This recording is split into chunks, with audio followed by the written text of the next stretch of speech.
Como é que é, pessoal? Bem-vindos novamente ao Undergrounds Voice ao vivo. Os meus convidados de hoje são os Gorod. Welcome to Portugal. Nice to meet you. Thank you. It's a huge honor to receive you here at Undergrounds Voice. Huge fan of the band. Do you remember anything about the last time here in Portugal? It was 6 years ago. Last time here, already 6 years, are you sure? Wow, time flies. Yeah? That's probably that, yeah, he did here, probably, so it was the Barcelos Metal Fest. Yes, So, yeah. Yeah, because we were talking about it, like last time we were playing in Porto, it was 2010 exactly, we were in tour with Cattle Decapitation. Yes. And so it's probably the year after, Yeah. so 2 years after that, yeah. So yeah, in the area. But yeah, this experience for the Barcelos was kind of weird because everyone was kind of, holidays kind of stuff, and everyone went separately, and we met there. And also I remember that we had so many problems because of electricity stuff, because we didn't bring our amplifier and stuff. Yes. So like we had technical problems for the half of the set, but anyway, managed to make it. And also I remember it was very in the dark. Yes. I remember a It's super normal dark there. area. This is what I remember. It's like we could see anything, we couldn't find anything, but yeah, never mind. This is rock and roll, what it is. Well, But yeah. you have a new album released 1 month ago. It's a great album, and it proves that, for me, Gorod is one of the most creative bands nowadays. It's really a great album. How do you guys feel with this one? Actually, to be honest, this is my favorite one that we ever made. But I'm not playing in the band since the very beginning because, for example, I joined the band in 2010 Yes. and they've already been releasing 3 albums, so I was more a fan than a musician, first of all. And since now, my favorite album has always been Leading Vision, the second Yes. album, which is for me that was so many great composition album, and this yeah. is really a good one. And I really love the groovy feeling, the tense, and all the songs are really great into it. And sure, things have changed. The drumming play has changed. Many things in the composition, and now I think we're still trying to seek each other. And finally, this one is sort of kind of a sum up of many different things we already experienced, but with a lot of new stuff finally. Yeah. And also, it goes pretty straight to the point. So I think this is a pretty good thing in the end. So yeah, in my opinion, I'm pretty satisfied with the album, but I know there are so many different new things that it can be a shock for a certain kind of people. For example, the clean vocals, right? Sure. And kind of the album have some reference to Mastodon and influences, right? Could be, yeah, because in Gorod actually there's Mathieu, is the main guitar player, he's the founding member of the band. He creates the whole music since the beginning, since the first album till the end. So he still have his own style and vibe, and he's really connected with rock from the 70s, but also guitar player as Aldi Meola, for example, or even Django Reinhardt, or this kind of not a really high skill guitar player, but kind of more classic. And sure, one of his favorite ones remains Marty Friedman and Jason Becker. And I think you can, since the beginning till the end, you can still hear this influence. So probably also Mastodon have the same influence. So that probably explains it a lot. Yeah. But yeah, I think that's most that thing. And step by step, because the first vocalist was a real death metal singer. He was a real beast, I mean. And when I'm not that kind of vocalist. I do like death metal singing, vocals for sure, but I'm more into clean singing and stuff usually when I'm singing on my own. And step by step, I'm adding few of these kind of elements. Slowly, because it doesn't have to be a shock from the last album, which was Process of Junior Decline, third album, to Perfect Absolution. Yeah. In Perfect Absolution with the fourth album, there was already a couple of this kind of vocals, but I'm trying to put more and more, and sure there will be more and more.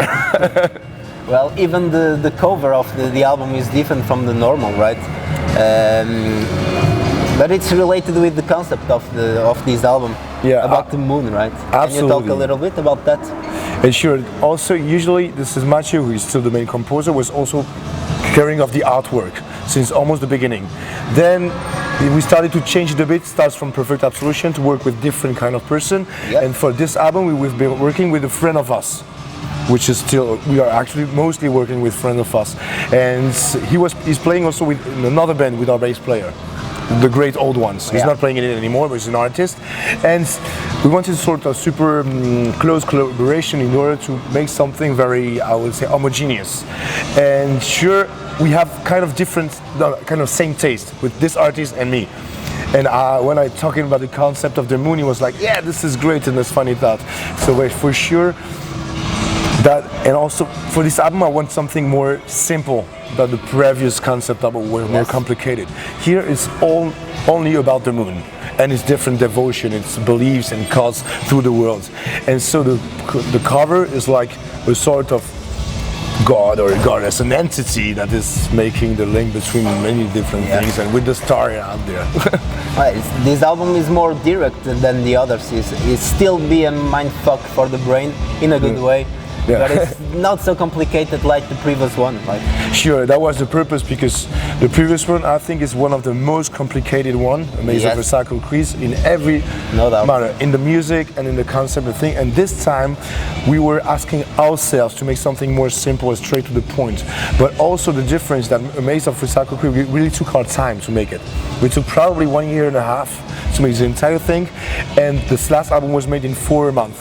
4 months and a half. For the entire thing, I mean, for the first riff till the end of the recording process.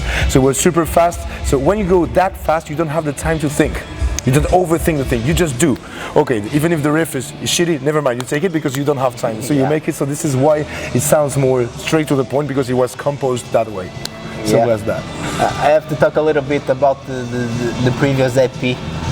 I love it because I love thrash metal. Well, it's a thrash metal EP released by a technical death metal band.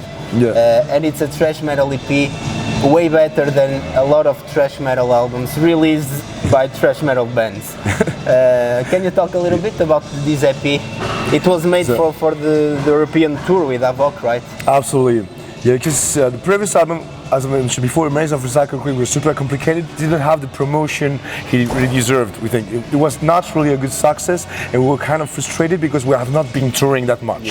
And finally, 1 year after that, 1.5 years after that, we had this proposal of touring with Havoc, Warbringer, and Exmortis, so only thrash metal bands. And the previous album started to be old, and we wanted to have something new, but we didn't have time. And there was a time we were like thinking together, let's make a thrash EP. Like, fuck, we have 1 month to make it. Okay, let's do it. And because also Mathieu, the main guitar, the composer, really loves the new scene like Municipal Waste, Vector, and this kind of bands. So it was not only to make fun; it was for fun. But he really enjoyed this kind of stuff, and he composed one of the songs after probably a show of Municipal Waste or something like this, and that was only for this tour. But it was also a challenge for us to prove ourselves that we can do sometimes something else. And this is why in our discography we often make different EPs that goes out from the logical discography to make something new, more fresh, and to to prove that we still do what we want. That's the thing. How were the reactions? I'm sure that the Warbringer fans loved it. But what about the diehard Gorod fans? It was not easy for everyone, yeah, sure. For example, I have a friend of mine in my hometown and told me, "Why did you do that?"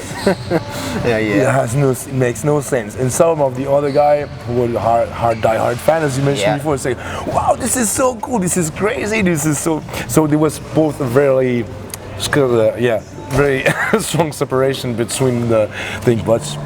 Yeah, that's all what counts. We just made what we wanted, but I can imagine that for some of the people who were waiting for expecting something progressive or technical other stuff, they're like, what did they do?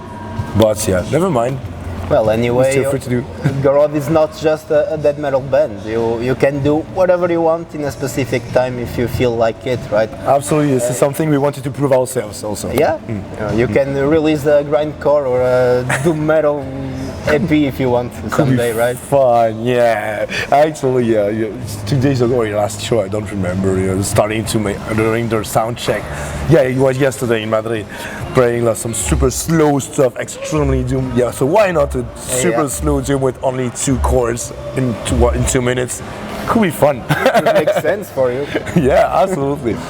Well, France is a big country. It's bigger than Portugal. Yeah, for European countries, it's a big one. 70 million.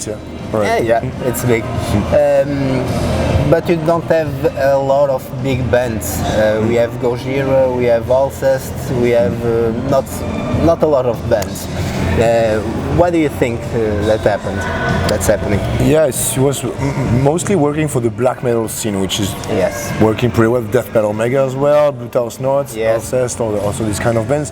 I think these are the ones, and Igor lately. Yes. And also the synthwave, like Carpenter Brute, Perturbator. This kind of new scene is working very well. But for the extreme death metal scene, I don't really understand why. But also, it can be also a political issue, because the more we're touring, the more we're experiencing very many problems. When you want to cross the border, when you are French, there's not no good connection in a political way. So it's super hard. It costs really a lot, and it's kind of discouraging, because you can have support in your own country, but to find some support else, it's, I don't know. I have no really specific explanation, because we even don't really understand what is happening. But most of the bands, after 10 years working hard, and then you start to have a job, a family and stuff, and then you get discouraged because it's not working, like you're not doing that much. And when you play only during the weekend in kind of local shows, in the end, you just remain local. But yeah, for our scene, it looks like it is super hard, but we are really working hard on it. It's still not working the way it should be, I think. So. Well, finally, thank you so much for being here. Welcome. I have almost 100 interviews, and Gorod is the first French metal band.